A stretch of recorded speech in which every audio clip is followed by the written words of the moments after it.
Hello, magandang umaga. Welcome to my food vlog. At ang iluluto ko ngayon ay magpapaksiw ako ng salay-salay. Lalagyan ko ng gulay.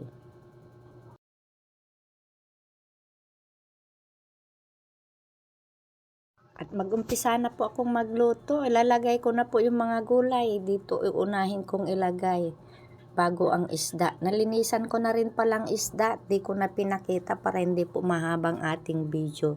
Ilagay ko na rin ang luya, bawang, sibuyas. Yan.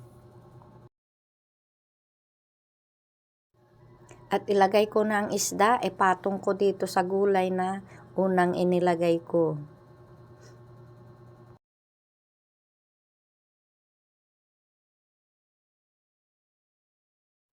Lagyan ko rin ulit ng bawang, luya, sibuyas.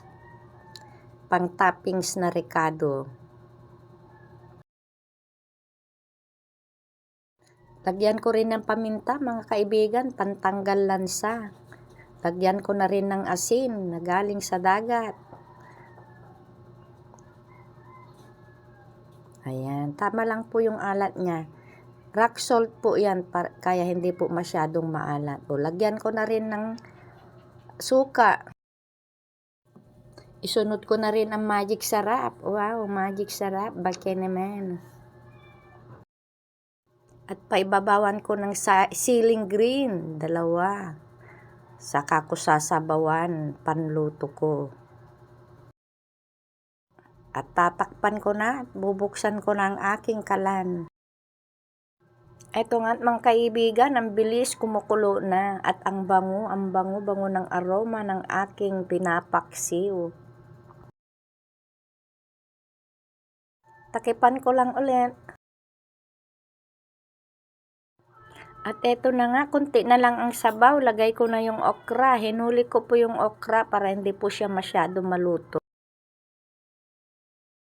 Ayan na mga kaibigan. Eto na ang aking paksiw. Luto na po. Wow, napakasarap ang paksiw na maraming gulay.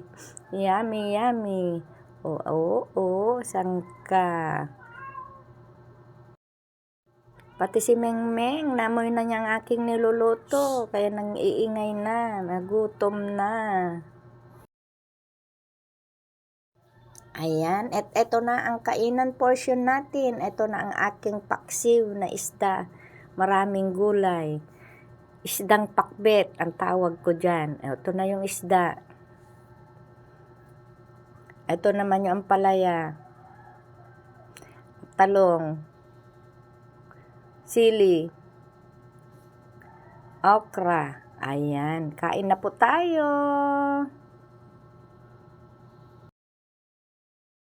Napakasarap po. Try nyo rin po magluto ng ganitong luto sa isda.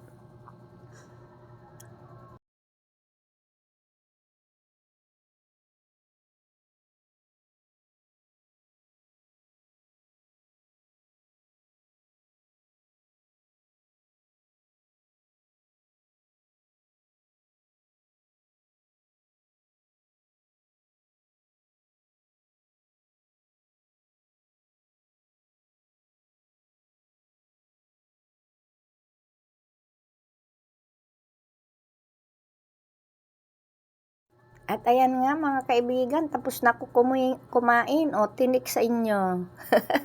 Tinik na lang po ang natira. O, sili para may anghang.